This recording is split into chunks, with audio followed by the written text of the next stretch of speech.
get out. Old hags who can't even do housework. My husband and I, who had been living with our eldest son and his wife, were contributing $3,000 to the household every month. But his wife spouted such abusive language at us. We'd been subjected to other forms of harassment from her as well. My husband and I were finally deeply angered. We wanted nothing more to do with such a woman. Let's resolved strongly to take our revenge one day. My name is Susie. At 62, I work part-time, while also being a homemaker. I live with my same-aged husband, David. David is a serious and kind office worker, so we have a steady income and never had any big fights. We have a son, Lawrence, who is 32 years old. Thinks like his father. Lawrence is a very kind child who has grown up well. After graduating from university, he got a job at a private company and is working earnestly. And 2 years ago, he got married to a woman named Emily, whom he met at the same company. But as it turns out, this Emily was an utterly wicked woman. When we first met Emily, she seemed like a serious and sweet woman.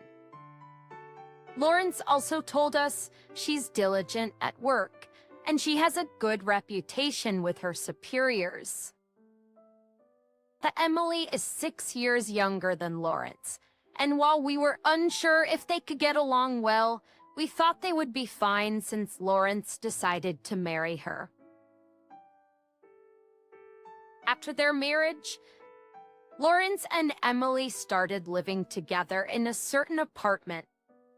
After getting married, Emily said, "I'll take over all the housework for the busy Lawrence," and became a stay-at-home wife.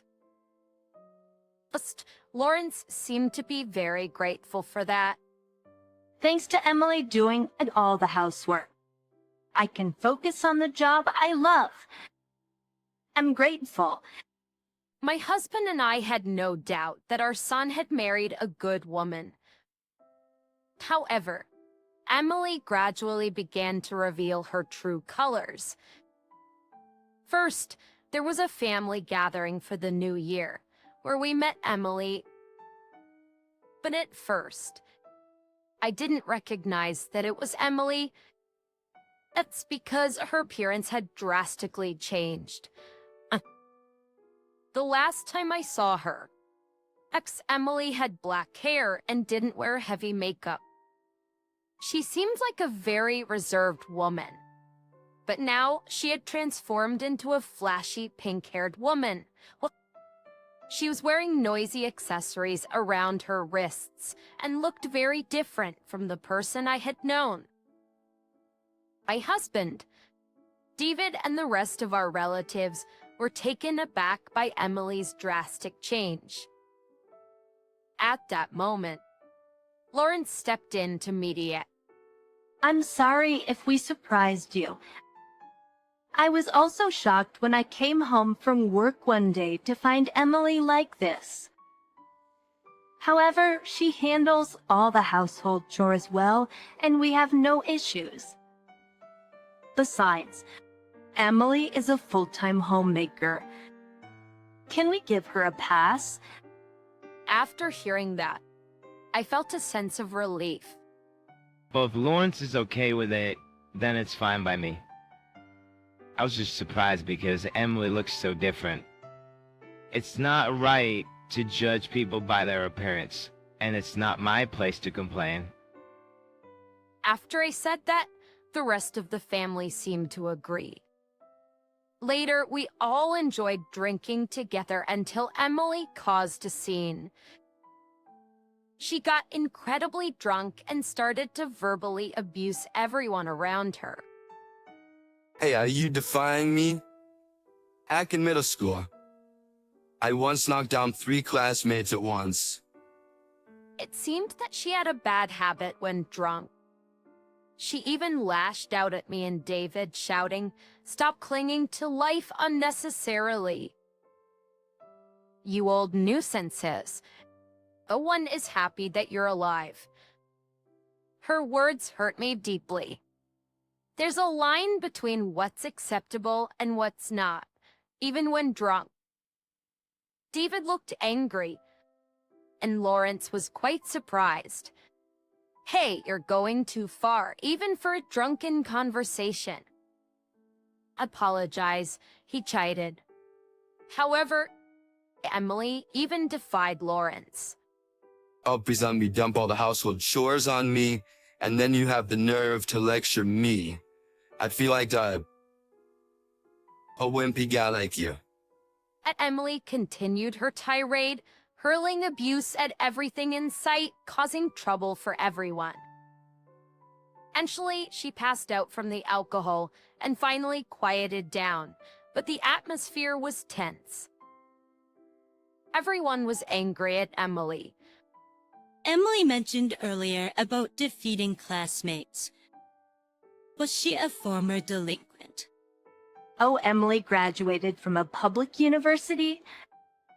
I thought she was a serious person at heart. Lawrence responded, but that relative remained skeptical. Do we have concrete proof that she's lived a straight life? Perhaps we should investigate Emily's past and what kind of person she is.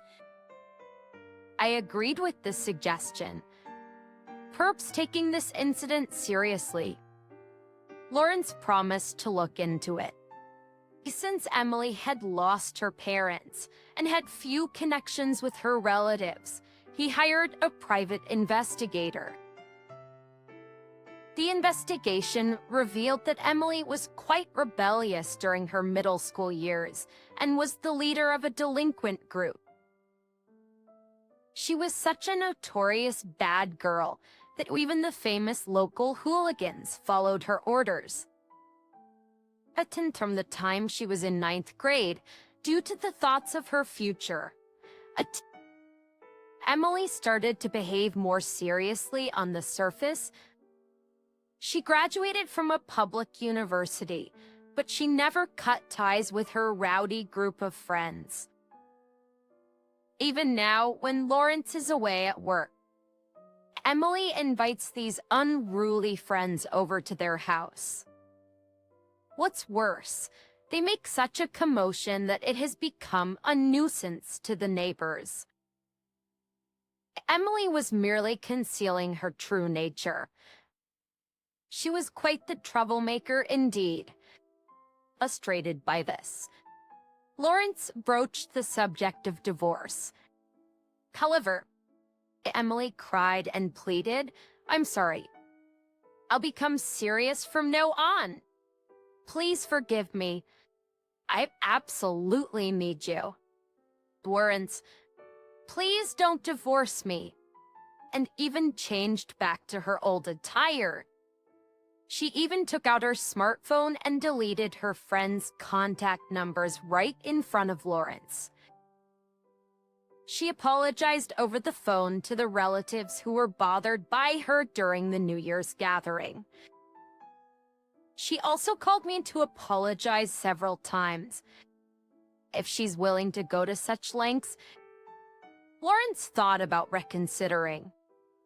As a result, they didn't divorce and decided to continue their married life.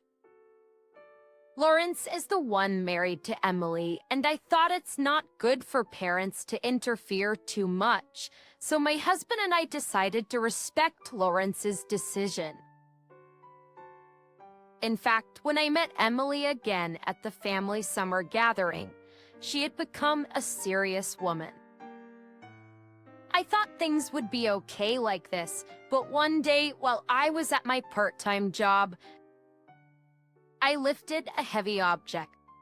As to the instant I did that, I felt an intense pain in my back, and I couldn't move at all. Other staff members hurriedly took me to the hospital, and it turned out to be a pretty severe case of back strain, so I was told to rest for a while. When I informed Lawrence about this over the phone, I got this reply: "Why don't you use this opportunity to live with us, me and Emily? Of course, along with Dad, too. We'd all live together. Given your ages, incidents like these, injuries or illnesses, are bound to increase. It'd be better if me and Emily were around to help when something happened." When I thought about it, it made sense. Just around the time my back pain healed, my husband and I, along with Lawrence and Emily, discussed and officially decided to live together. My husband and I live in a spacious single-family home, and there would be no issues with 4 of us living there. So, Lawrence and Emily moved in with us, and we started living together. Initially, everything was going smoothly. Emily was doing half the household chores, which greatly reduced my workload. My husband and I would contribute from our paychecks, giving about $3,000 to the household every month. I work part-time and can't give much, but I wanted to reduce the financial burden on Lawrence and Emily as much as possible. However, Emily slowly started changing her behavior. First, she would say she's not feeling well and started pawning off household chores onto me. At first, I believed Emily and did most of the chores for her, but she seemed perfectly fine. She's been eating well, even going for second helpings at meals, and she looks healthy. Moreover, she's been going out all day long under the pretext of having fun. I couldn't help but ask Emily, "I hate to say this, but are you really feeling unwell? You seem quite lively and you're out a lot." When I dared to ask this, Emily glared at me fiercely. What? Elsray, are you doubting me? If you pull any more stunts, I'll punch you in the face. I was dumbfounded. What coarse language. It became clear at that moment that she was not at all remorseful, that she must be pretending to have changed her ways because she doesn't want to break up with Lawrence. However, she was just pretending. Emily, perhaps thinking that I was scared, scoffed at me. Scared, are ya? Oh, that's not surprising. I've been playing the quiet girl until now, but I'm done with that. From now on, I'm gonna let my personality shine. You know what will happen if you resist, right? Emily must have intimidated others like this back in her student days. But perhaps because she was able to manipulate others into doing as she wanted, she continues this behavior into adulthood. It would be a lie to say I'm not afraid of Emily. But I didn't live 62 years just for show. I won't bow down to the threats of this former gangster. Maintaining a firm attitude, I warned her coldly. If your harassment goes too far, it could become a crime, you know? I'm not your robot to do as you command. I won't just do as you say. If you do something, I won't hesitate to call the police. Emily seemed taken aback by my unexpected response, but she quickly retorted, "Shut up, old hag. I'll never forgive you." Emily's shouting startled David and Lawrence, who came running. They were at home because it was a day off. When I explained the situation briefly, both David and Lawrence frowned. For the moment, it was decided to have a discussion among the 4 of us. David told Emily, first of all, apologize to Susie. Tell her that But Emily refused to apologize. Instead, she crossed her arms defiantly. Why do I have to apologize to an old hag? I thought Susie would take care of the housework, so I decided to live together. But my burden hasn't lessened as I thought. It's not the worst. So now, what's wrong with getting angry at a useless old hag who only ages? David, Lawrence, and I were all dumbfounded. How selfish can she be to move in with such motives? Then Emily said something even more shocking. No matter what anyone says to me, I won't change. From now on, you all become my hands and feet. Oh, but I don't need Susie and David. You're old hags who don't even do housework.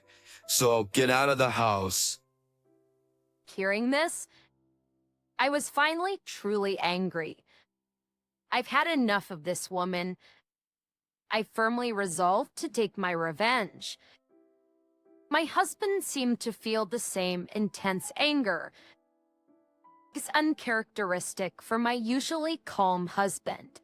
His face was flushed with fury. Then he said, "Should we move out now?" Feeling the same urge to distance myself from let's do that. Then my husband and I quickly packed our stuff and left immediately.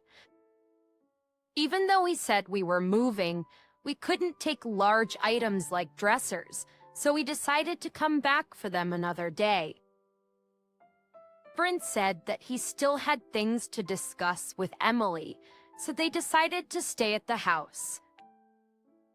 My husband and I headed to a cheap business hotel for the time being. We don't own another house, and we didn't want to impose on our friends, so we decided to stay there until we find a new place. The next day, at 8 in the morning, Emily started calling my cell phone. I thought I should ignore it and left it be, but she was so persistent, calling over 20 times in just 1 hour. Although I regretted not blocking her calls. I was slightly curious about what she wanted, so I decided to answer just once. Emily's voice, sounding all cutesy, came from the other end of the phone. So I instantly realized she was up to no good, and to be honest, it was creepy. It's from serious face to bad girl, no acting all cutesy. I found myself wondering just how many personalities this woman has. One thing for certain, I can't trust Emily no matter what personality she presents. Deciding it was a waste of time to continue this conversation, I simply said, "No thanks." I hung up, blocked her calls, and blocked her on all messaging apps so she couldn't contact me. My husband, watching my actions, did the same. We as a couple decided to permanently ignore all communication from Emily. In the afternoon, this time Lawrence called. Fights.com, I've divorced Emily. I left the house early this morning, and I've just submitted the divorce papers. Last night, when I told Emily that I wanted a divorce, she said, "Try if you can," so I didn't hesitate and did it.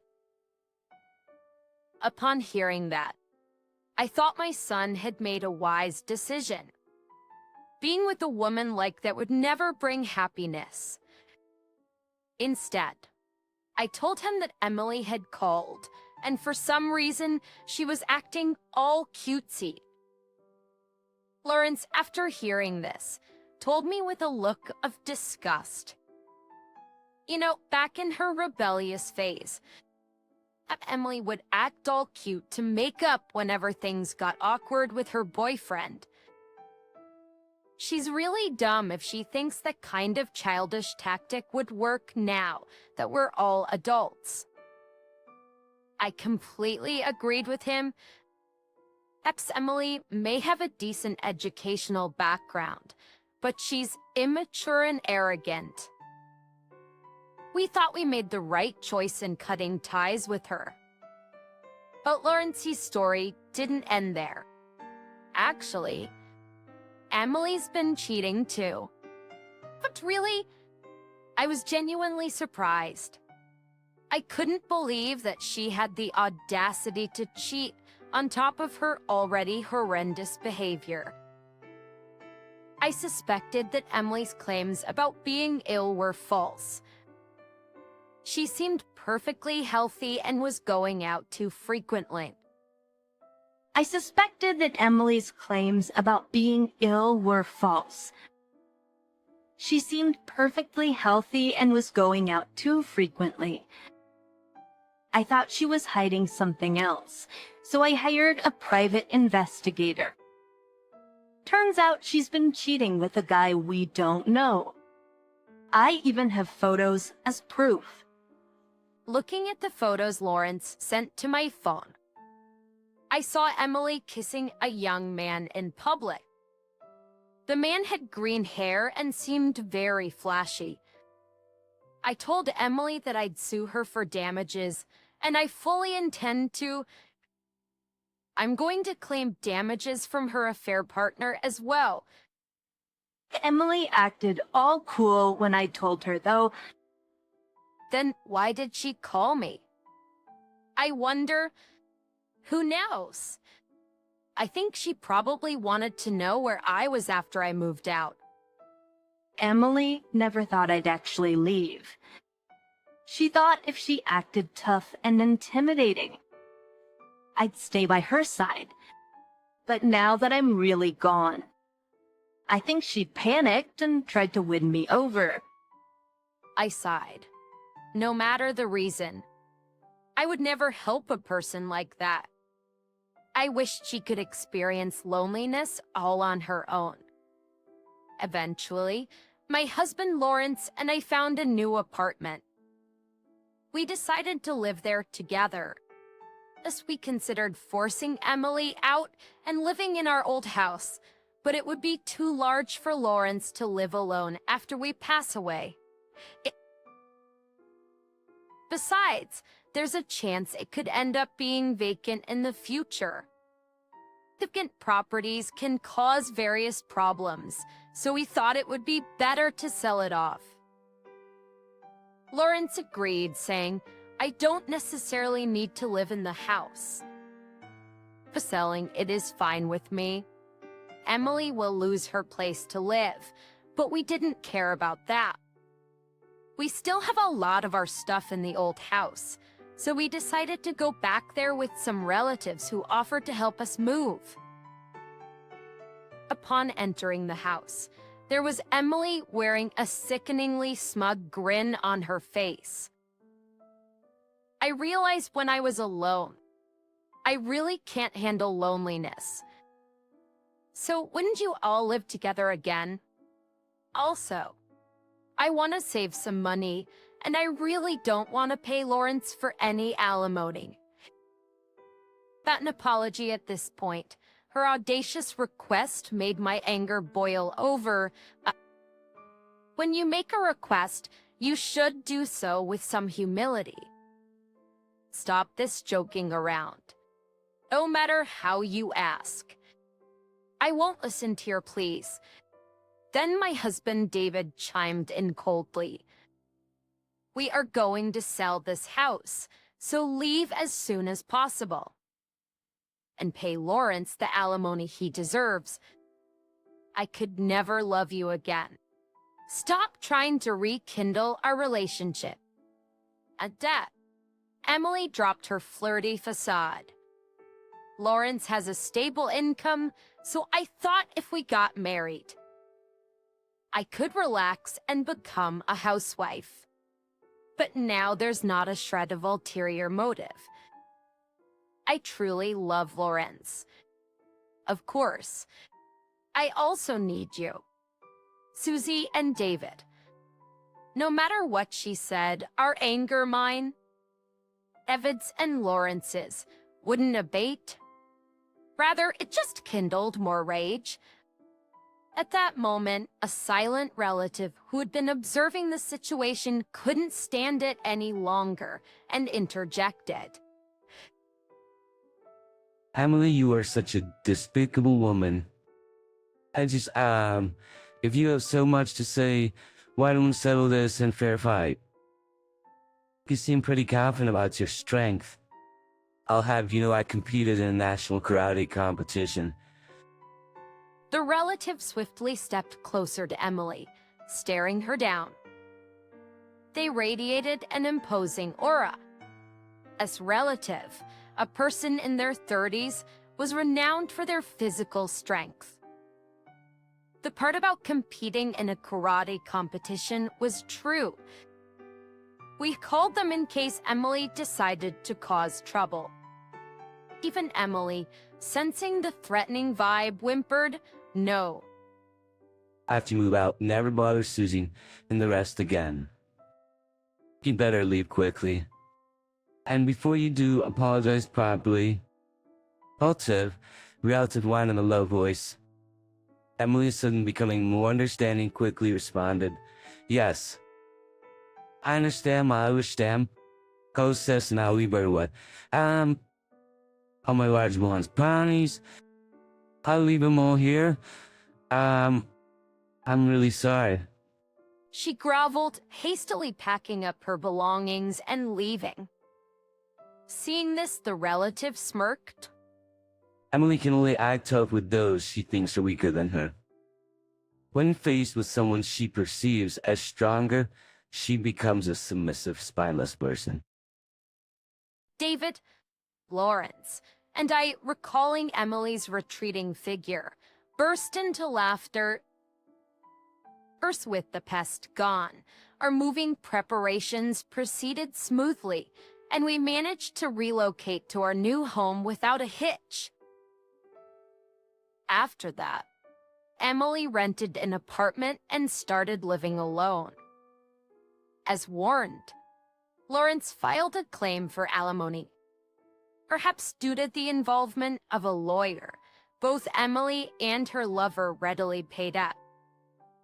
The person she was dealing with was a lawyer, someone who seems to hold significant power, and I suppose that's why she readily agreed.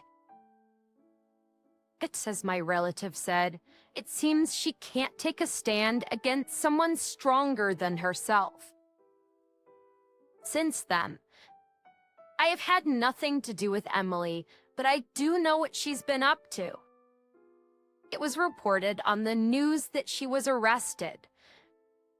Combining the news reports, information I heard from acquaintances, and my own experiences, it seems Emily has led the following kind of life.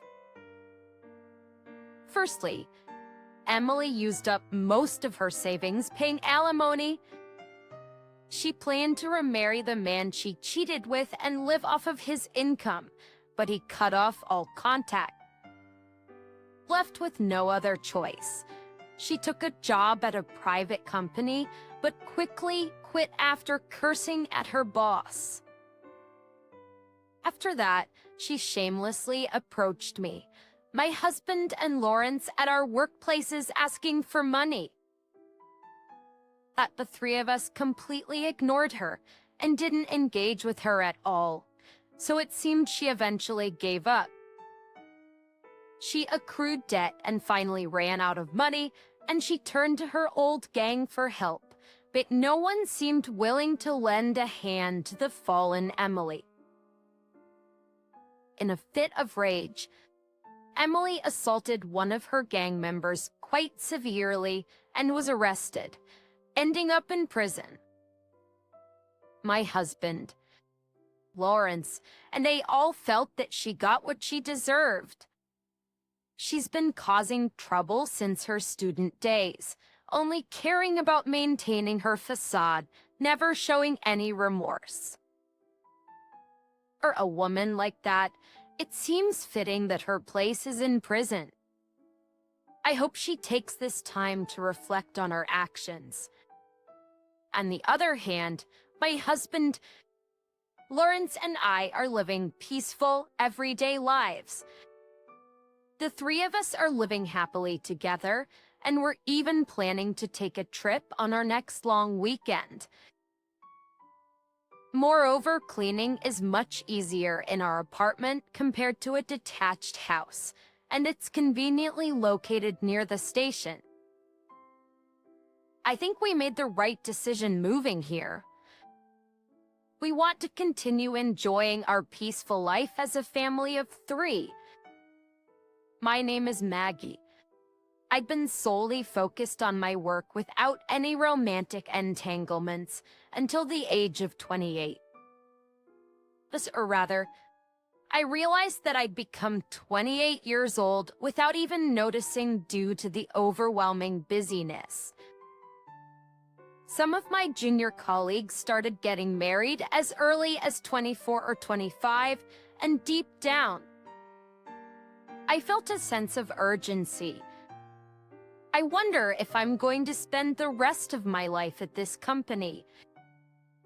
Sure, there are senior colleagues who are older and far more experienced than me, and I can't help but admire them for their impressive professional skills. But it's also true that there's a part of me that strongly believes that I don't want to remain single forever. That's when I met George. George is kind and always prioritizes the places I want to go and the things I want to do during our dates. Having never experienced such kindness from a man before, I was swept off my feet and gladly accepted his proposal. Everyone had a good time at our wedding, huh? Yeah. I managed to get married while I was still in my 20s.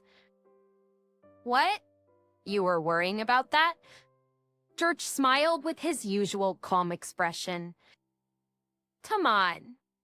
I was quite worried. I see. It's tough for women. That men can get married in their 40s and nobody says anything. Indeed, it seems like only women are worried about age.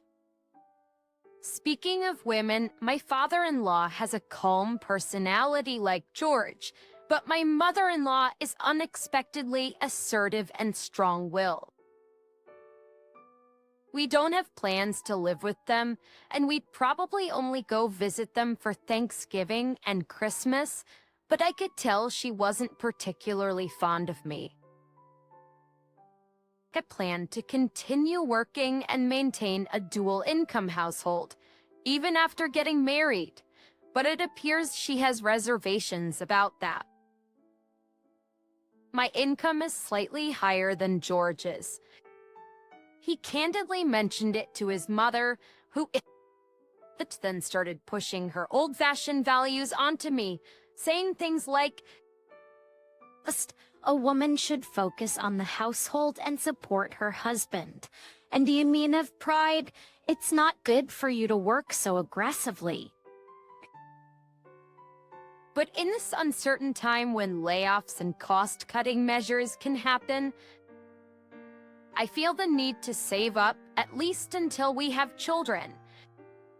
Urch agrees with me on this, but in front of his assertive mother, he's usually overwhelmed.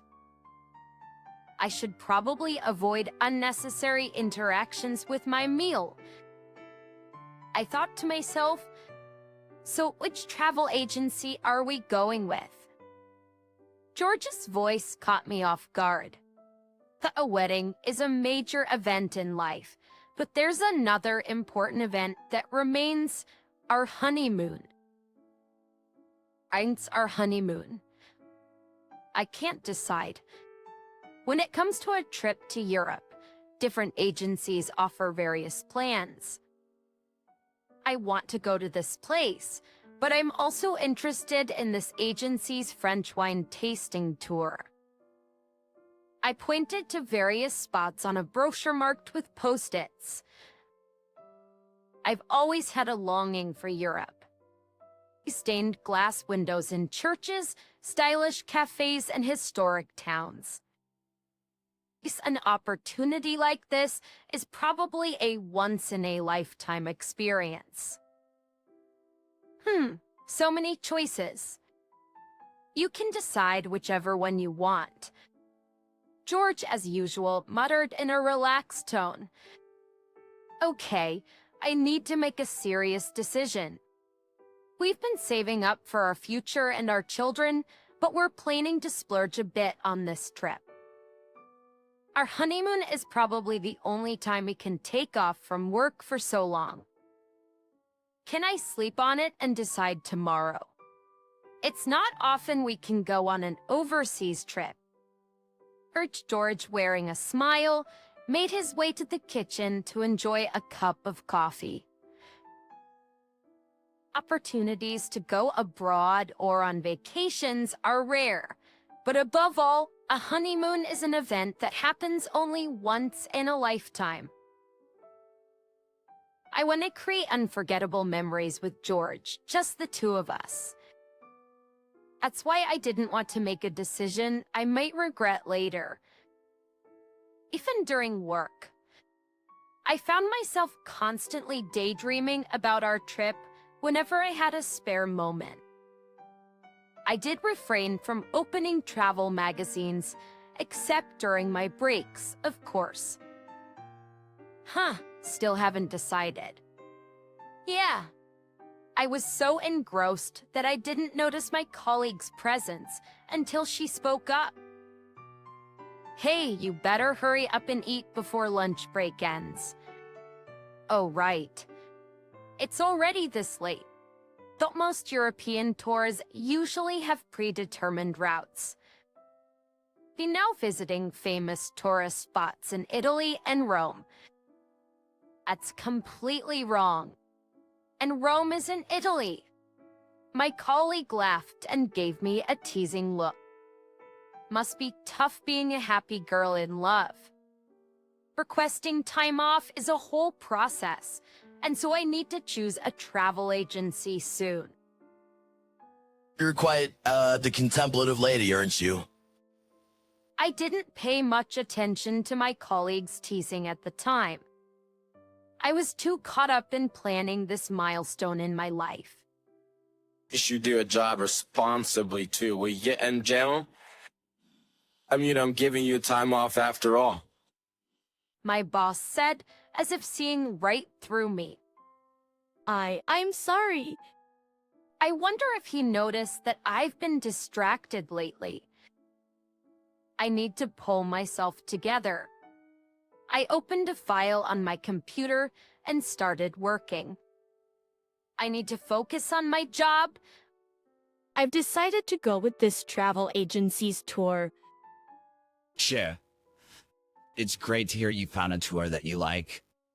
I must have spent over a month, maybe close to 2 months, trying to decide. I wonder if there are really people who agonize over a trip for such a long time. I must have caused a lot of trouble for the travel agency. I'm sorry for all the trouble I've been making. A bunch of inquiries even about the tour details. The female staff at the travel agency gave me a warm smile. You two are going on your honeymoon, right? Yes. It's normal to take your time thinking about your honeymoon. It's like what's like time journey. Oh, we've even had a client who spent 6 months planning their trip alongside their wedding. I was genuinely surprised at the mention of 6 months. Is that so? But despite my murmuring, she maintained her smile. An overseas trip is different from a domestic one. There's a sense of something special. A job's to provide trip that will be a wonderful memory for our clients. I felt relieved to hear those words. I was immensely grateful to our wedding planner for their assistance during the wedding. And as I realized that various people were supporting us like this, my anxieties about our trip naturally started to fade away. Now I can focus on work without worry. I'm sure my boss will be relieved as well. When George came home in the evening, I gave him the news. Info. I've decided on our travel plan. We're going with this travel agency. George replied in a relaxed manner to my childlike excitement. That's good. I'm glad you found a good one. I was a bit taken aback, but after all, I was the one who had always longed for a trip to Europe. Hey, are you excited about our honeymoon? Feeling insecure, I found myself asking him, and surprised, he opened his eyes wide and replied, "Of course, with you. I'm certain our trip will be great." We should inform our parents later, too. We spent the evening discussing our trip in detail. Sorry for the worry. We finally decided on our honeymoon destination. I was so happy that I could hear it in my voice, even without realizing it. My boss, sensing my excitement, said with a relieved expression, "Oh, good. I'm counting on you until the trip then."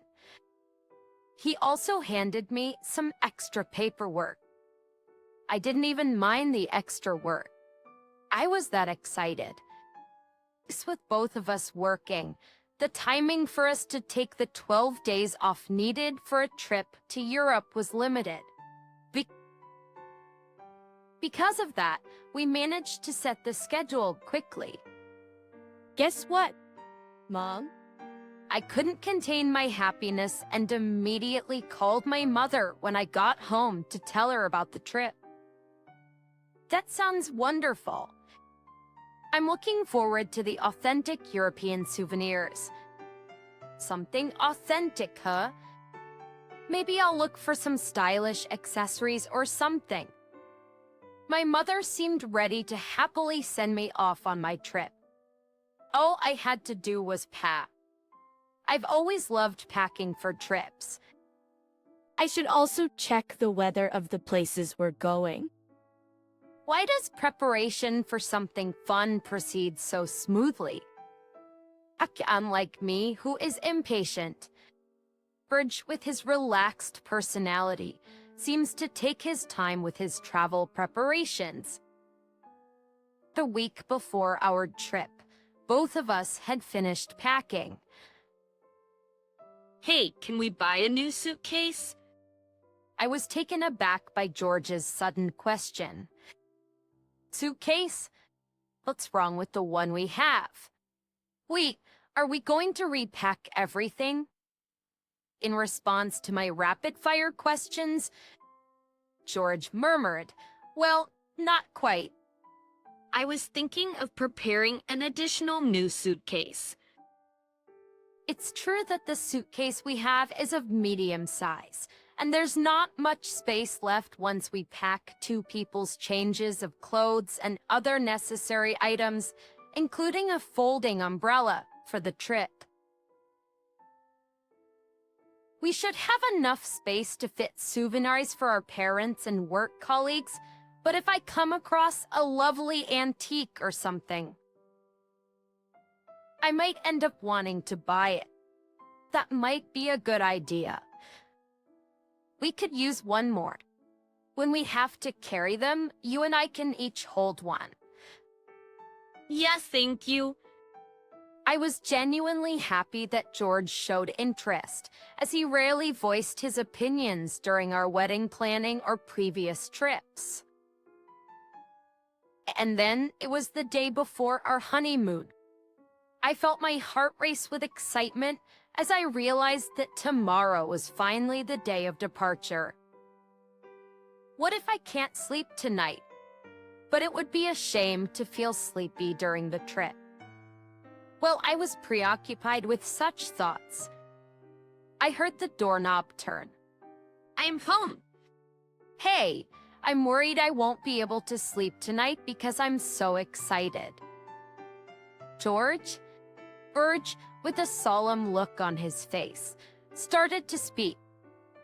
What could he want to talk about the day before our trip?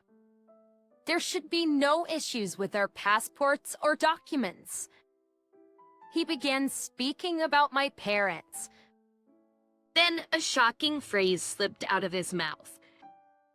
I was planning to ask you to take care of my parents' plane tickets, but I forgot. Do you think it's still possible to make an arrangement? For a moment, I was unable to comprehend what George was saying. Wait, what are you talking about? I told my parents about the trip after everything on the itinerary was finalized, but they got upset, saying that it's normal for the groom's parents to tag along. By any chance, have you already purchased their tickets? I felt my blood start to boil at the sudden and unexpected conversation. What are you talking about? A honeymoon is supposed to be for the couple, isn't it? It's absurd for parents to come along. But my parents were overjoyed when I told them it was a trip to Europe. But just because they're happy, we had just gotten married, and this was supposed to be a special trip for us. Does George think of it as just a regular family trip? Then suddenly, the doorbell rang. Without making eye contact, I glanced at the intercom screen and saw George's parents. Contrary to my shock, George casually responded through the intercom and quickly let them into the living room. Sorry to barge in like this. In my mother-in-law's hand was a bag stuffed full of luggage. Mother-in-law, taking advantage of my stunned silence, my mother-in-law kept talking. A Boston bag might not be suitable for a flight. We heard you guys prepared a suitcase for us. Perhaps the suitcase was for them. I felt a sense of weakness wash over me. As I looked at George, he had an expression as if this was all to be expected. I don't want to argue with my in-laws, but I couldn't back down on this matter either. After all, we had spent so much time planning this honeymoon. Plus, there's no way we could get additional tickets at this point, and I verified online that the tour bookings are already completely booked. This is our honeymoon, you know. But my mother-in-law answered in a very matter-of-fact manner. So what? George wasn't taken aback either. And my father-in-law was standing behind my mother-in-law, holding a huge amount of luggage.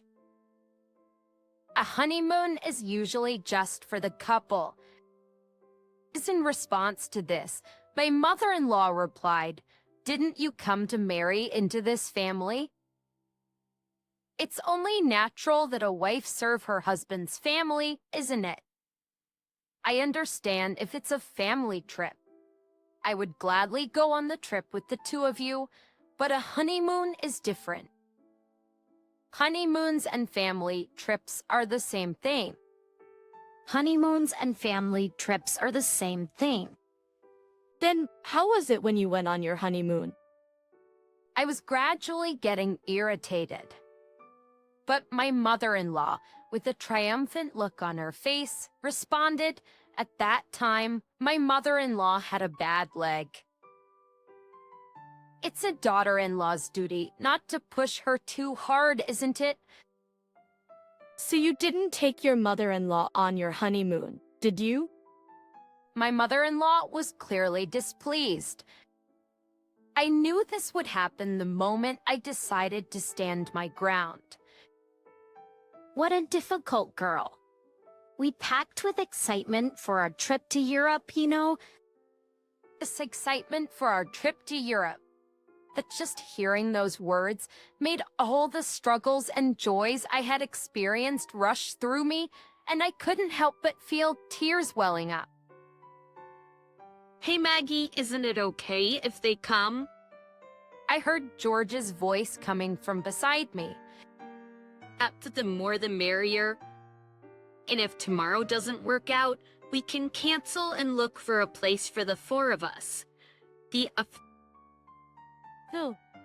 As I looked back in astonishment, my mother-in-law joined in with a mix of laughter.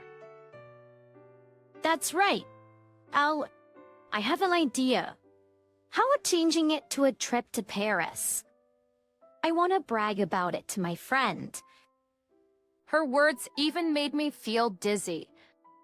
I'm holding back because I have my own pride, but to be honest, I feel like bursting into tears right now. But before I knew it, as if weighed down by my mother-in-law's pressure, I found myself sitting on the floor. Then from above my head came a totally unexpected sentence. It was from George. I had no idea you hated my parents so much. Looking up, I saw him looking down at me with a stunned face. My mother-in-law also chimed in. I couldn't stand their voices anymore, and I finally screamed hysterically. Why am I being treated like the bad one? It's our honeymoon, for heaven's sake. Why are you ruining such an important trip? George showed no sympathy for my outcry. Of course, he didn't seem to care either. You've been acting strangely lately.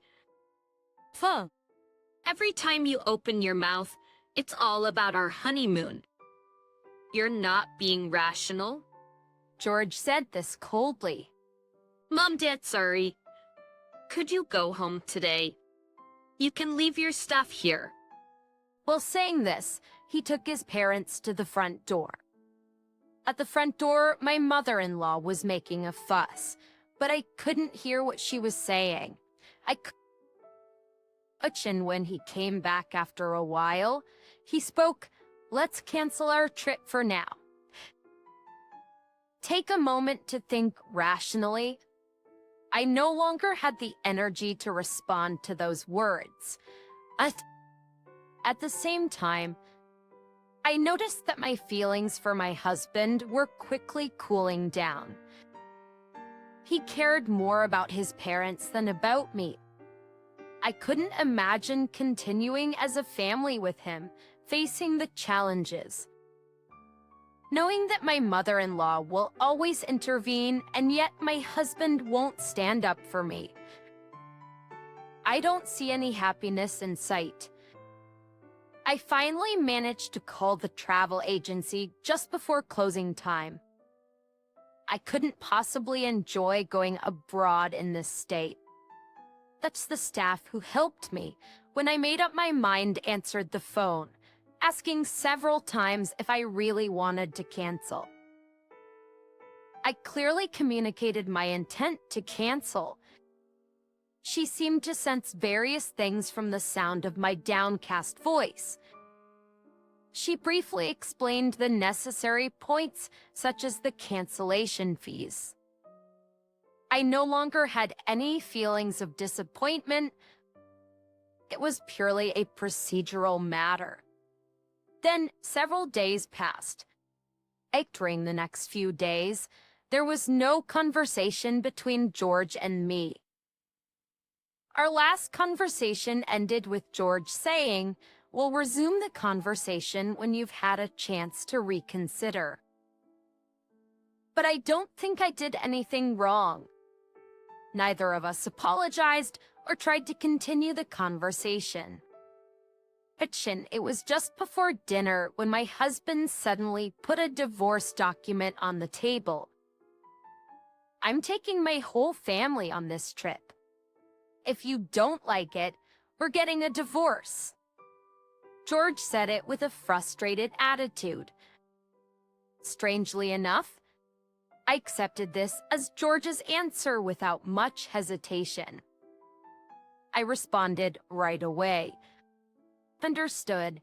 We'll get divorced." The one who was surprised was George.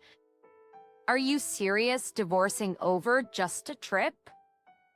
You're the one who brought the divorce papers. Occasionally glanced up at George's face as I carefully filled out the divorce papers, making sure there were no mistakes. People might think it's just over a honeymoon, but this man doesn't cherish what's important to me. He won't protect me when it matters. Could I spend my life with such a man? He should go on the trip with his parents if he wants to. I don't need a bleak future. Urge, unable to back down now, also filled out the form with shaking hands. I'll bring this to the family court tomorrow. I said this as I took the divorce papers from George's hands. A tiny voice saying, "Oh," slipped from George. He may actually be regretting this, but I've made up my mind. This is how our divorce was finalized. Of course, my parents were surprised when I told them about the divorce. My mom suggested that I reconsider, but when I told her about the honeymoon and my former in-laws, she seemed dumbfounded and said cheerfully, "It's a good thing you cut ties with that weird family." I do regret that I caused trouble for my parents and our wedding guests. A colleague who used to tease me as the troubled maiden seemed a bit uncomfortable for a while. But when I said, my colleague who used to tease me as the troubled maiden seemed a bit uncomfortable for a while. But when I said it was the right choice to break up with a grown man who's still dependent on his mother, she seemed to get back to her usual self. It was the right choice to break up with a grown man who's still dependent on his mother. But on the other hand, it seems that George vented about me being heartless to his colleagues at work. He intended to highlight my lack of common sense, but instead his own absurdity was exposed and quickly spread within his company. He seemed to receive a lot of criticism from his female colleagues, in particular, and apparently became known as a mama's boy. He himself was shocked by the gap between societal norms and his family's way of thinking, which led him to make a series of significant mistakes at work. George, who was previously regarded as a laid-back employee, has now transformed into an incompetent and irrational employee. According to a mutual friend, it seems he is going to be transferred to a small branch office in Nebraska, but the situation there is quite severe, and it's obvious that he, who was sheltered and raised by his mother, will eventually quit. By the way, since he suggested the cancellation of our trip, of course I had him pay the cancellation fee in full. I've dealt with a lot, but I'm still a bit hurt. Sigh? When I let out a sigh without thinking. I made eye contact with a senior colleague passing by. I was taken aback, but she looked at me and said, "Solo trips aren't so bad, you know." She is very competent at her job, but she always seemed a bit distant, and we didn't have much of a private relationship. I was a bit surprised when she suddenly started talking to me. A single life isn't bad either. I'm actually divorced. She flashed a charming smile as she spoke. There was no trace of tragedy in her smile. Rather, it looked refreshing. Really? I had no idea. You see me as someone fully dedicated to the work, right? In the past, I was desperately trying to become the perfect wife. I kept pushing myself beyond my limits, constantly restraining myself. I didn't know she had such a past. Until now. I thought I was only interested in work, and she always seemed perfect in my eyes. I was pushing myself too hard. At that time, a bunch of my colleagues got married and quit their jobs all at once, and I guess I was in a rush to get married too. I felt the same way. I found myself saying naturally, when I save up some money, I go on solo trips. Is that so? Why don't you try it once you've saved up some money? Of course. I wouldn't mind accompanying you. I couldn't help but smile at her words, and before I knew it, we were both laughing. I realized I might have been shackled by society's expectations of happiness. I want to become a free spirit like her, not bound by anything. What is my happiness? Is it working, or maybe having hobbies? Maybe I might find a true life partner, someone who isn't my ex-husband. In any case, I have plenty of time to think. Welcome home. The bath is ready. I'm hungry, so the bath will be after. Prepare me dinner. Sure thing. This has been the same old conversation between me and my husband for decades. My name is Karen. I'm a 59-year-old homemaker. I timed the preparation of the bath and dinner to coincide with my husband's return from work. Since it's not always clear which he'll want first, I have to have both ready. Hey, bring some tea. When he says that, I simply respond, sure thing, and prepare the tea. I've been living this life for nearly 40 years, so for me, it's just as usual. I got a job right out of high school, met my future husband, who was my boss at the time, and we got married.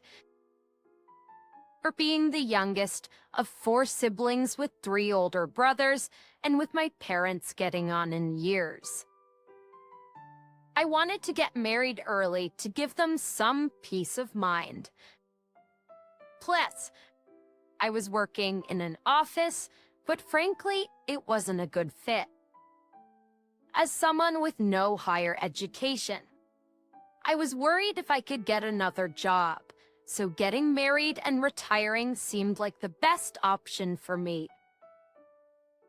When my marriage was settled, my parents were overjoyed and shed tears of happiness. Not long after my daughter was born, they moved into a nursing home, leaving me the family home. I thought my prideful husband would oppose moving into my childhood home, but he figured it was better than renting, so we renovated it and moved in. He hardly did any housework or childcare, but the fact that we raised our daughter comfortably until adulthood is thanks to him, so I thought it was only natural to devote myself to my husband. Until I saw that thing. With our daughter married and moved out, it's just the 2 of us in this house now. Our daughter, who lives nearby, checks in on us often, probably out of concern.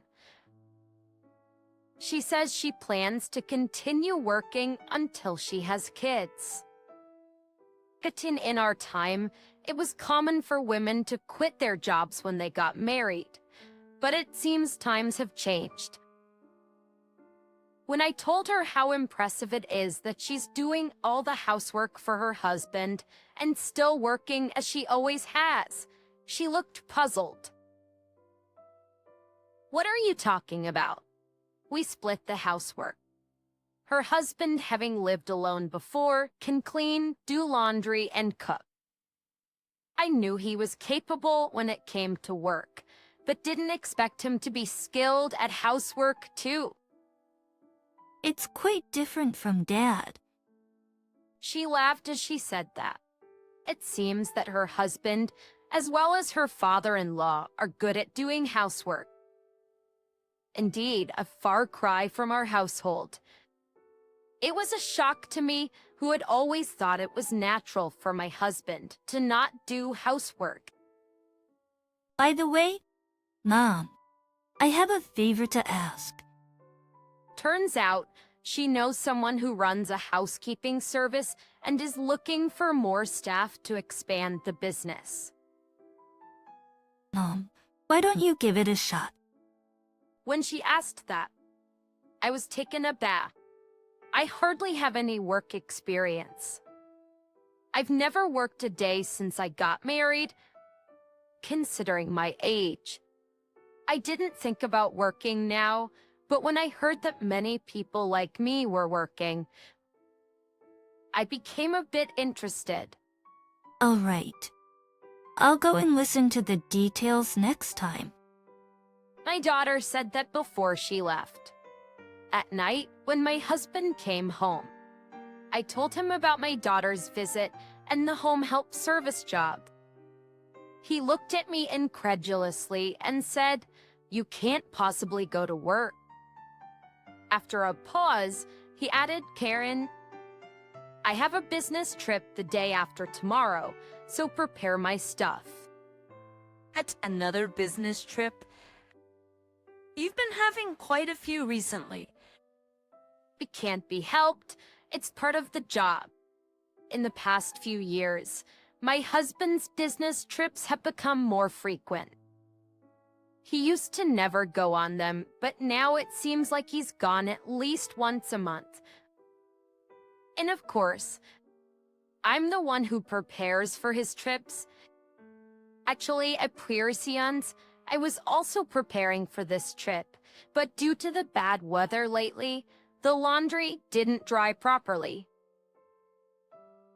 I had forgotten to add one of his spare dress shirts. This had never happened before, and I thought it might be because I was getting old. But I couldn't embarrass my husband, and I thought I might still have time. So, I called my husband, who had already left home. I called his cell phone several times and even sent an email, but there was no response. Then I realized that he had left his cell phone at home in the bedroom. Buskin, who is not very interested in cell phones, occasionally forgets it when he goes to work. He doesn't seem to have much trouble because he doesn't go out much at work, but I suppose it's a different story when he's on a business trip. In a panic, I called his office. The person who answered was one of his subordinates. When I told him that my husband had forgotten something for his business trip and I needed to contact him, he said, "Business trip?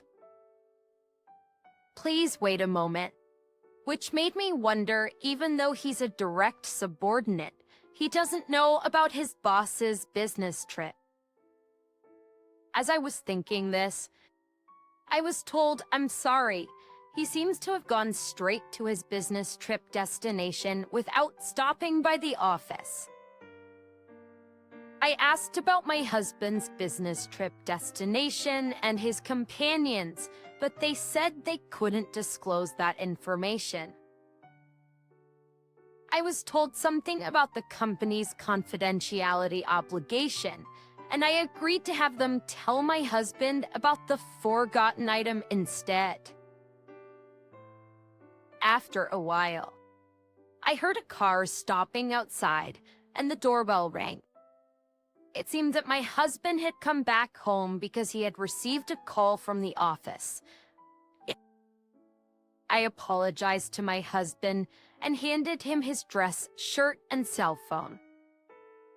When I saw my husband off outside, I saw a woman sitting in the driver's seat. I nodded slightly to her, but she ignored me. I watched my husband get into the car with a somewhat unpleasant feeling. My husband returned home 2 days later in the evening. As soon as he came back, he said, "Bath," but I hadn't started heating it yet. There was no notice of his return, so I had no idea when he would be back. Besides, it was earlier than his usual return time. Then my husband became grumpy and said, "Then let's eat first." So I quickly made dinner and served it. As I set the meal before my husband, I asked him, "How was your trip?" However, he barely responded. "You wouldn't understand even if I told you. You've never worked." Words that belittled me seemed to come naturally from his lips. I let out a sigh. Proclaiming fatigue, my husband finished his meal and went straight to the bath and then the bedroom. After remembering my daughter's conversation, I called her and said, "I want to hear more about the housekeeping service job." For the 40 years since I got married, all I did was household chores and child rearing, so even if I thought about working, I believed I wouldn't be able to do anything. But with a housekeeping job, I might be able to put the 40 years that seemed wasted to good use. Just with my daughter out of the house and my time alone at home increasing, I also wanted to have a bit more interaction with people. So I decided to give the housekeeping job a shot. My husband was against it, but I obtained his approval by ensuring that I wouldn't be out of the house when he's home and that I would continue to keep the house clean as usual. Once I started working, it felt refreshing to be able to earn money and receive appreciation for doing housework. My daughter used to thank me occasionally, but ever since it became just the two of us, my husband has never said a word of thanks. When he comes home, all he asks for is a bath or dinner, and when he's relaxing, just eat. For the first time, I started to resent him. In the past, we used to have more conversations, but at some point, I realized deep down that I was being treated like a housemaid. Ever since, once I got used to the job, I was assigned a new client, or a woman living alone. She seemed to be slightly younger than me. Perhaps when I visited the woman's apartment, I felt I had seen her somewhere, but I couldn't remember. The woman left the house after giving me instructions, saying she had work to do. Her room was in chaos due to her busy schedule, so I started by tidying up. As I was cleaning, a photo caught my eye. I couldn't believe what I was seeing. The woman who had hired me was in the photo with my husband. That's when I realized that this woman was the driver when my husband had stopped by the house because he forgot something on his business trip. I couldn't take this photo home, so for now, I decided to keep it to myself. With mixed feelings, I finished my job for the day. That night, as soon as my husband came home, he said, "I have trip tomorrow, so hurry up and prepare for it." Actually, another trip? I asked, to which my husband, who seemed grumpy, said, "I can't help it. It's my job." Unlike you, who just get paid for housework, I have a tough job. Is he so determined to look down on me? My resentment towards my husband grew. On the day my husband left for his trip, I steeled myself and entered his room. I had never imagined the day would come when I would suspect my husband of infidelity. And I guess my husband thought the same because I found evidence of his infidelity quite easily. He had the same photo that I had seen in that woman's house. Inside his drawer, there were numerous photos, and I discovered letters from his mistress. Letters that read things like, "My wife is just a housekeeper. I'm so happy when you tell me you love me." Her name was on them. It confirmed his infidelity. I hastily consulted my daughter. Luckily, it was her day off, and she said she would come immediately. When I told her everything, my daughter was even angrier than me. "What do you want to do, Mom?" she asked. For the first time, I realized I had a choice. So, I told my daughter that I wanted to get a divorce. Even though all I know is housekeeping, the fact that my husband called me a mere housekeeper ignited my anger more than it brought me sadness. I was betrayed by the husband I had devoted myself to. With that in mind, I wanted to be away from him as quickly as possible. My daughter offered that if I felt that way, I could move out and live with her. But I felt guilty about involving her husband, and above all, I own this house. I didn't want to leave my husband in this house. I thought moving out might speed up the divorce, so I started to prepare to move and rent an apartment. My daughter found a lawyer, and I seriously started to take steps toward the divorce. My daughter found a lawyer, and I seriously started to take steps toward the divorce. Straight a week later, I consulted with the lawyer, gathered the evidence, and wrote the divorce papers. I brought it up to my husband when he came home. "I want a divorce," I said. He scoffed. "Out of the blue? What will you do after the divorce? You think you can survive on your own?" His words hurt and holding back tears. I replied, "Even so, it's better than living with someone who's cheating on me." "Cheetah? What are you talking about? That's not cheating. She's my lover. Other words, she's the main one, and you're just the housekeeper. Well, you didn't notice for over 10 years, now you still don't care. If you hadn't noticed, you could have lived here without a care in the world as a housekeeper. Oh, what a pity." He didn't even deny the affair. Was he really this terrible of a person? When I presented him with the divorce papers, he snatched them, filled them out without hesitation, and shoved them back at me. "Edja, I'm ready for a divorce anytime. I'll give you until tomorrow." Instead, after Useng, if you're getting a divorce, leave this house. He said, and went to the bathroom.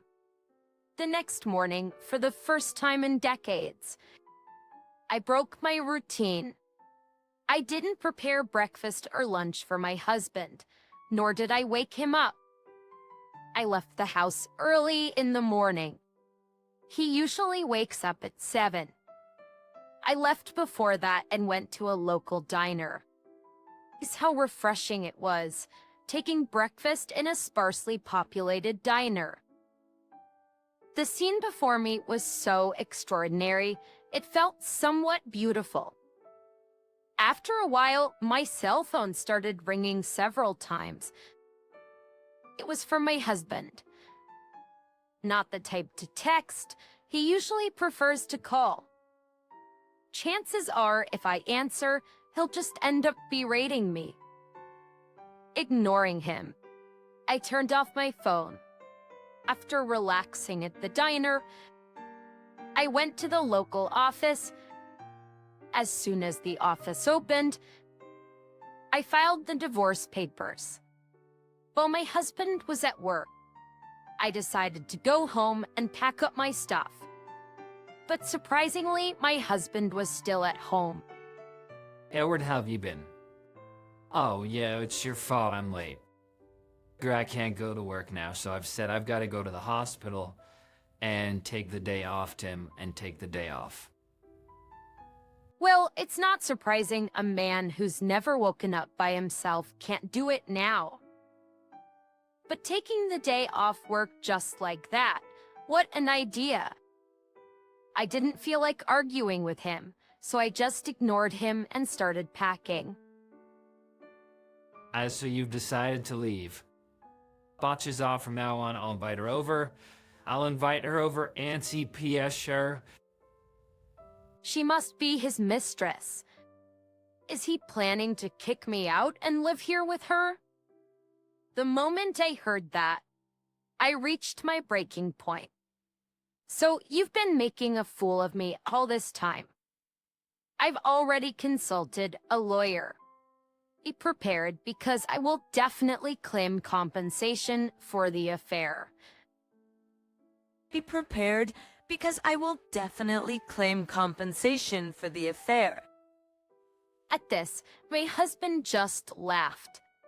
Lord, I can hurt calm to 1 He don't stand a chance. I was so frustrated being ridiculed like this. It was about to respond. Suddenly, my husband clutched his stomach and crouched down in pain. I wondered what was wrong, but it seemed like he was really in pain. For a moment, I thought of leaving him like that, but if I do, there might be repercussions against me. Seeing him in such pain, I called an ambulance. The ambulance arrived quickly. I answered their questions and watched over my husband. It was decided that he would be transported to the hospital. One of the paramedics looked at me and said, "Ma'am, you should get ready too." But I responded firmly, "I can't. We're strangers now." Hence the paramedic looked puzzled. But perhaps sensing something, they transported my husband without me accompanying him. At that moment, my husband's face was pathetically funny. When I contacted my daughter, she agreed to go to the hospital. It seems my husband will be hospitalized for a while. I only heard that his life was not in danger, but didn't ask for more details. After all, he's a stranger to me now. It'd be a problem if I develop unwanted feelings. I told my daughter and she understood. While continuing to pack, I found another photo of my husband with his mistress. Shockingly, it was hidden in the living room drawer. Just in that drawer were our wedding rings, and I couldn't tell if my husband had intentionally left it there or not. But realizing I hadn't noticed it until now, I felt something was wrong with me. At the same time, anger bubbled up within me again. I thought about leaving this house, but I wasn't going to let it end with me just walking away. My husband wasn't around, and I saw this as an opportunity to act. I moved all his belongings to a rented storage unit. Half a month later, when I started living in a new apartment and finished my work for the day, I found my phone filled with missed calls from my husband. As I was about to drop my phone in surprise, another call came through. I reluctantly pressed the answer button. Hey, where are you right now? Why can't I get into the house? My husband's voice echoed. It seemed he had been discharged from the hospital and had returned home. I laughed. Congratulations on your discharge. That's no longer your home. So why don't you go to your mistress's place? What do you mean? He shouted, but I didn't back down. I sold the house. He seemed to be mistaken, but the house was in my name. I can do whatever I want with my belongings, and it's none of your business. Besides, I've graduated from being your housekeeper, and we're already divorced, so do whatever you please. He must have forgotten about signing the divorce papers half a month ago, or maybe he thought I wouldn't really go through with it. He seemed bewildered, but I hung up. Later, I claimed damages through a lawyer from both my ex-husband and his mistress. My ex-husband had boasted he could easily hire a competent lawyer, but given the evidence and duration of the affair, no lawyer was willing to take a losing case. Thus, I was able to secure a significant sum of money. From what my daughter heard from my ex-husband, his affair was apparently well known within his company, which made sense considering the reactions I got when I called his workplace. In reality, he wasn't on business trips, but vacationing with his mistress. But once the divorce was finalized, my ex-husband became the butt of jokes at his office for being left by his wife and having his house sold off. Apparently, he felt quite uncomfortable. His colleagues and subordinates were hurtless. Furthermore, when he went to his mistress's place, and she was also asked to pay damages, she complained that this wasn't what she signed up for and left him. How could she say such a thing after getting involved when married man? My daughter, unable to forgive her father's infidelity, cut off all contact with him afterwards, so I don't know what happened to him. Isn't given his high pride, he might not be able to stand being laughed at work and might have quit the job. He might have moved back to his hometown, which is far away from here. I thought I was powerless, but once housework became my job, I realized the time I'd spent wasn't wasted, and now I'm living a fulfilling life. Looking at the divorce papers handed to him, Robert let out a hearty laugh. Sounds good. I'll grant you the divorce. Oh, you with no income to live on will come crawling back to me in no time, haha. Who's the one without a source of income here? Tuh. My foolish husband is under the impression that I'm leaving him without any plan for myself, not even aware of the big trap I've set up for him. My name is Emma. I live with my husband, Robert, embraced and surrounded by his mother and two older sisters.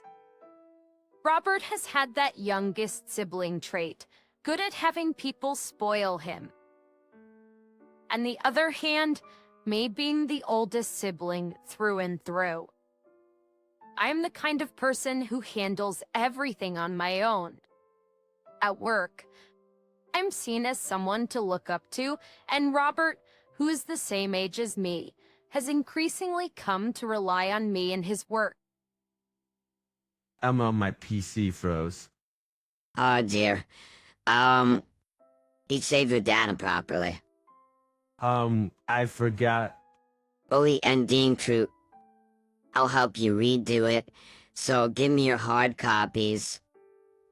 Say our duo, with me supporting the constantly blundering Robert, had become well known in the office. Gradually, Robert began to consult me about his private matters as well, and the time we spent together after work increased. As the older sister type, I didn't mind being relied upon by Robert. One day, Robert asked me out, I thought, why not keep going like this? So I agreed, and we began dating. Robert was happy to publicly announce our relationship, and the company-approved dating continued until our marriage. After turning in our marriage certificate, I decided to support him as a good wife should and promptly quit my job. Being me who tends to overwork for the future. I was also a bit tired of continuously working. I thought it wouldn't be bad to devote myself to my husband after marriage.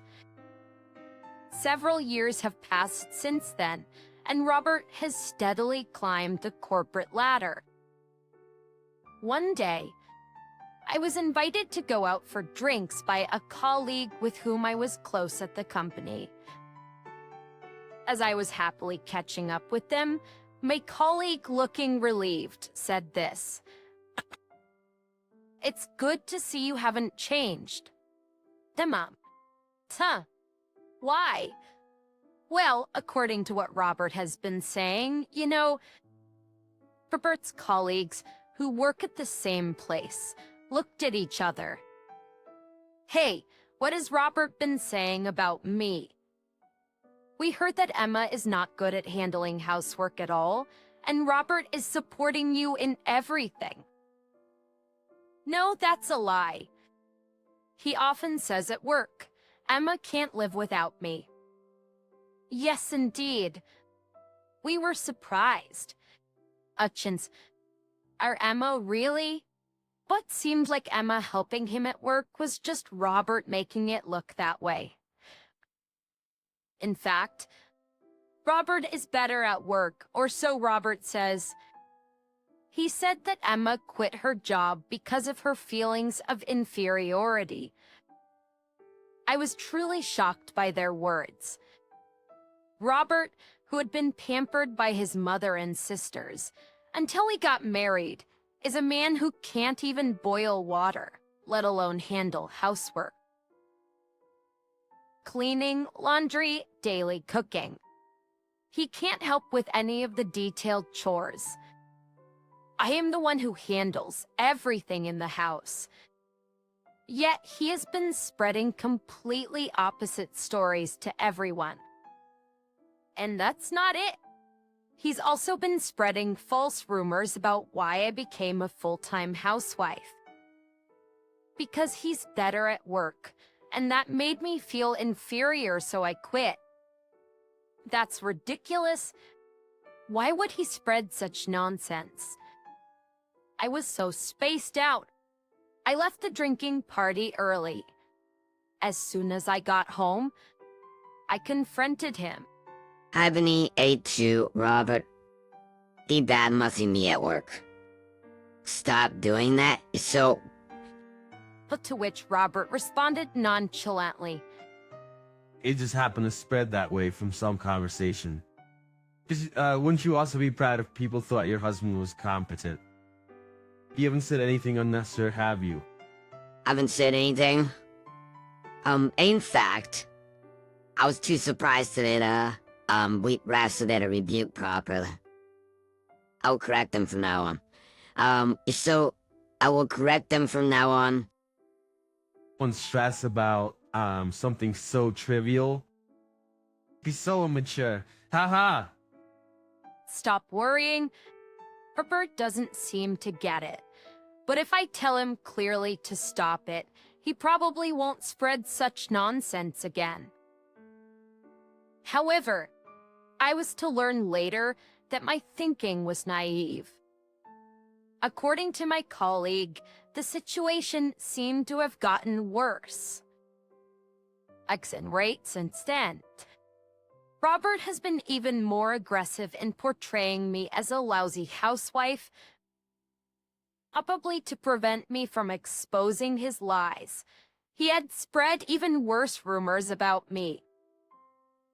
He blatantly advertised that I was a good-for-nothing wife, lazing around without properly taking care of the housework, and boasted aloud about supporting me with his salary.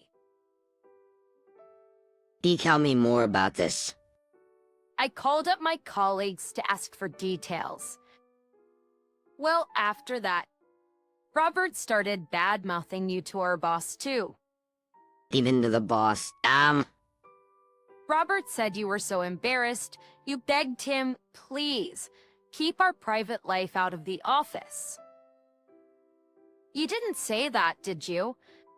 Of course not. I vehemently denied it. He anticipated that no matter what I might tell our colleagues later, it would only sound like an excuse. I take care of all the household chores, and Robert can't do anything around the house. Moreover, he always comes to me for advice whenever he faces difficulties at work. When he said he not talk to her. When he said he didn't know how to prepare a proposal. I even helps him make documents. Afterwards, he just dumped everything on me, because it would be faster if he'd do it all. Old colleagues who knew me well immediately believed me. But then they continued with reluctance. I was hesitant whether to tell you this or not. Emma, according to them, Robert, after his promotion, had been using his position to invite young ladies from work to dinner. There was one in particular he seemed to favor, and she didn't seem to mind. Recently, they've been spotted together late at night quite frequently. Actually, I've seen it myself. Robert arm in arm with her, having an intimate dinner at a restaurant. Indeed, Herbert had been coming home late at night very often lately, claiming he was working overtime. He would even leave early in the morning during weekends, saying he was on a business trip. I see. Thanks for telling me. Then I understood everything. Not only was Robert belittling me, he was also cheating on me behind my back. I can't forgive him. I no longer have the will to support such a person. I kept my anger and resolution to myself and decided to keep up the facade of our normal life. Thus unaware of all this, he would come to me asking for guidance on work as usual.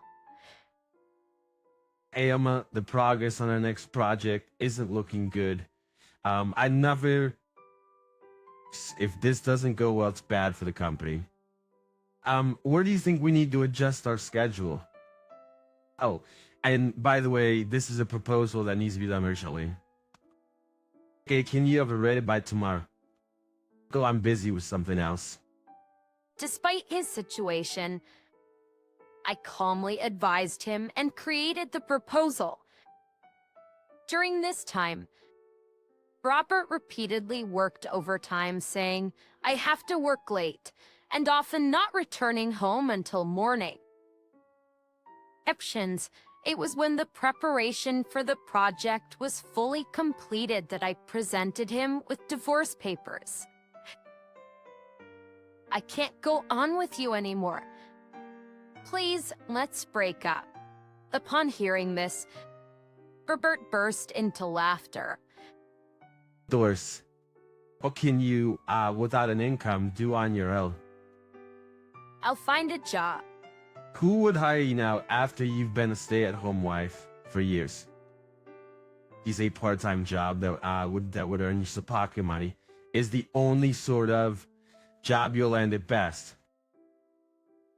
Dill, I don't want to be with you anymore. I don't want to breathe the same air as someone who's as unfaithful as you. It's as soon as the subject of his infidelity came up, he was taken aback and raised his voice. Oh, wait, what are you talking about? In affair? You're just imagining things, right? You have proof? When I remained silent, Robert laughed with a sense of triumph. Ain't you? You're jumping to conclusions without any proof. Since you're the one who brought up the divorce, you're the one should leave this house. Like when he took the divorce papers, he forcefully kicked me out of the house. But I was planning on leaving in the first place anyway. I picked up my luggage I had packed in advance and left the house. As I was leaving, I could hear Robert's mocking words. You, without any basic living arrangements, will surely come back soon. Don't come begging later. However, it was Robert who came begging the next day. Emma, what's going on? The document from the other day was a mess.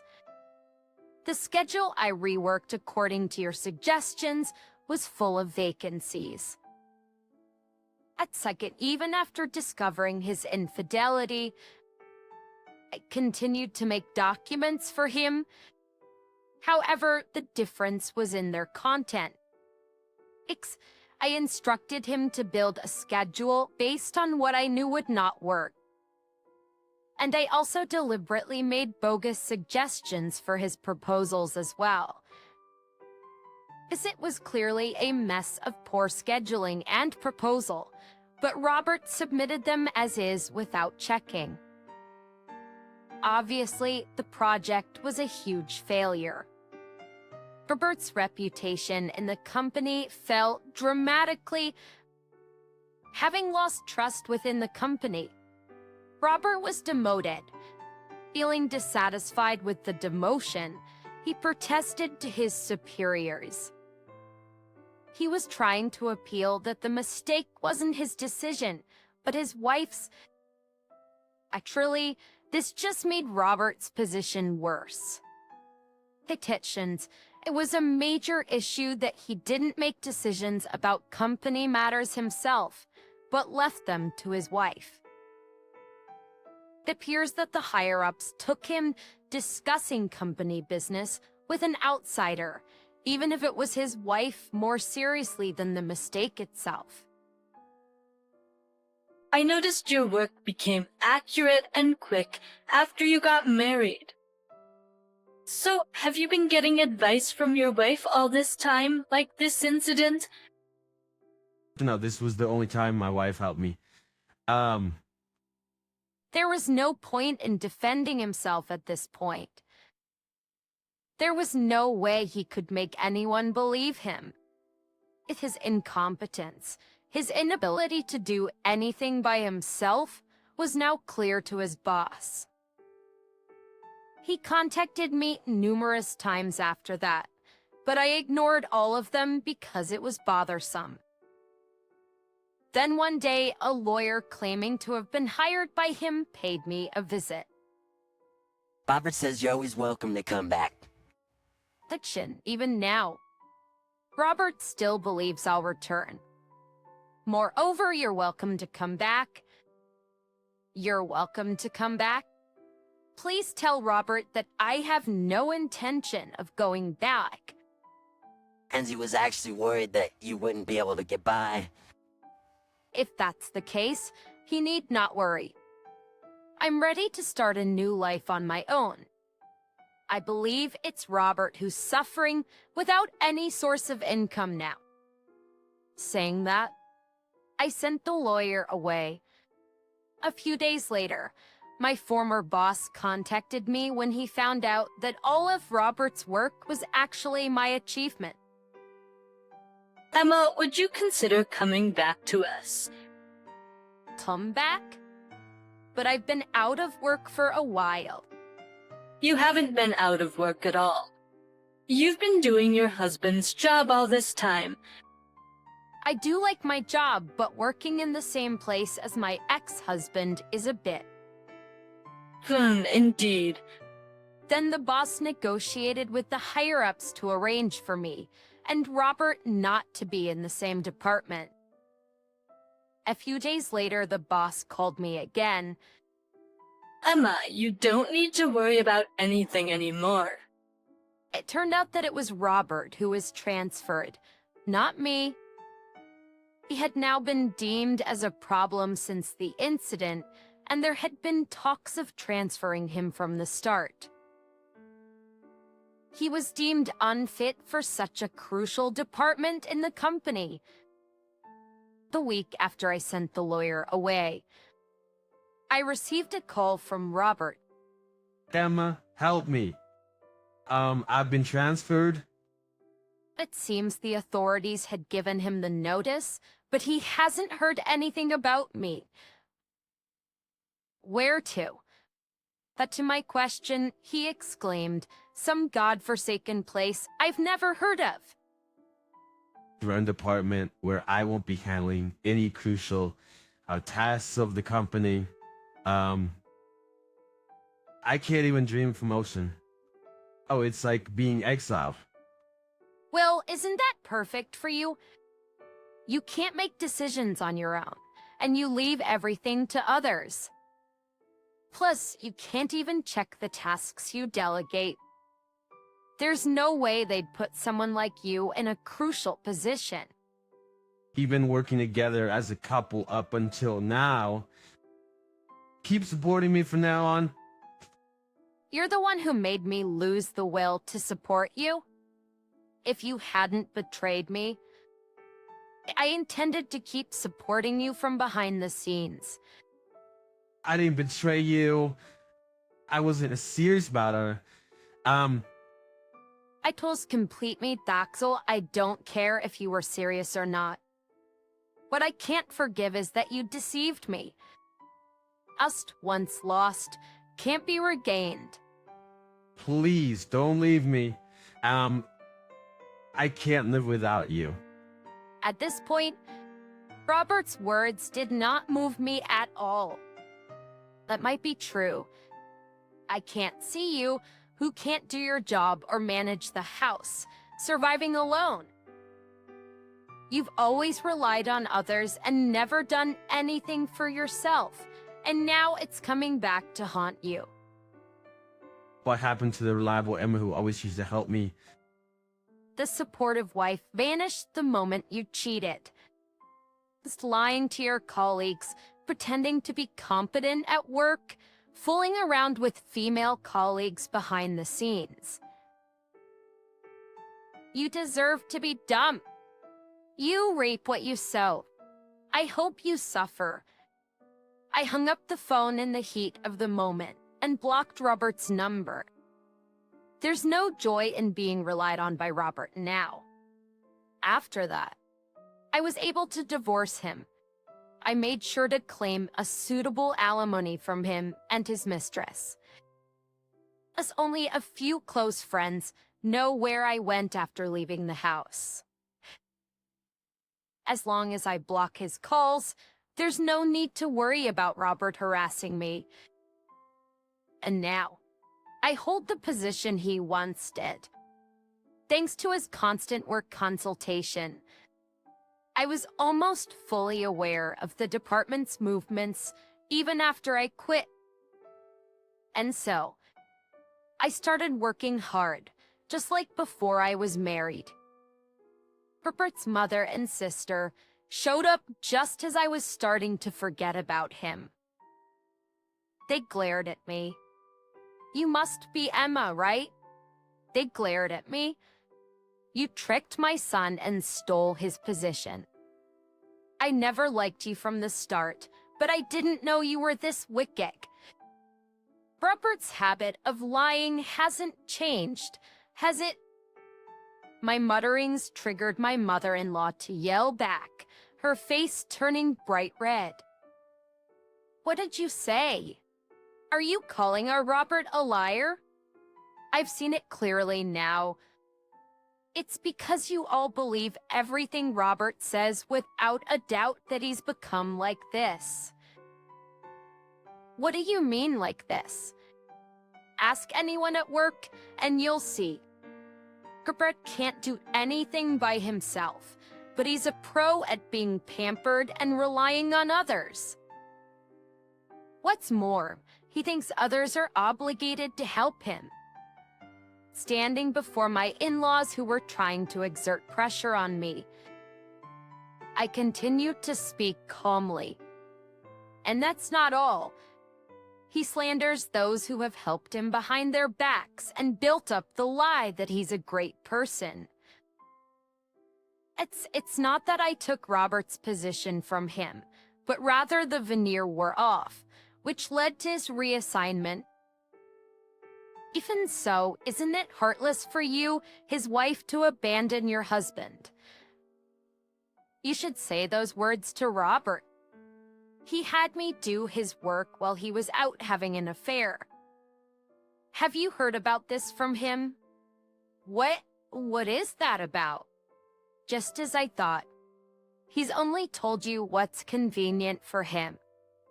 That's so like Robert, even till the end. By the way, if he has complaints, why doesn't Robert come here himself? That is, does he have a reason for not wanting to see everyone at work?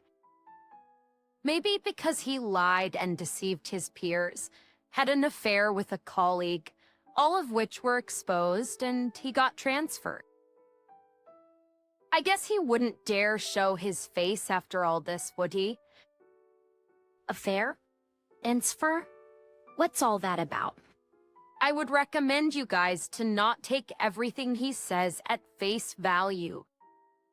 Realizing that I was right, my in-laws awkwardly and quietly left.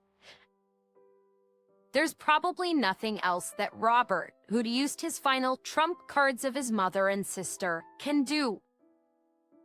He can reflect on himself while living alone in a remote place, or he can continue to behave the same. But what he does doesn't concern me in the least. I will just continue to live my own life. I'm truly grateful to the boss who recognized my ability and brought me back to the company,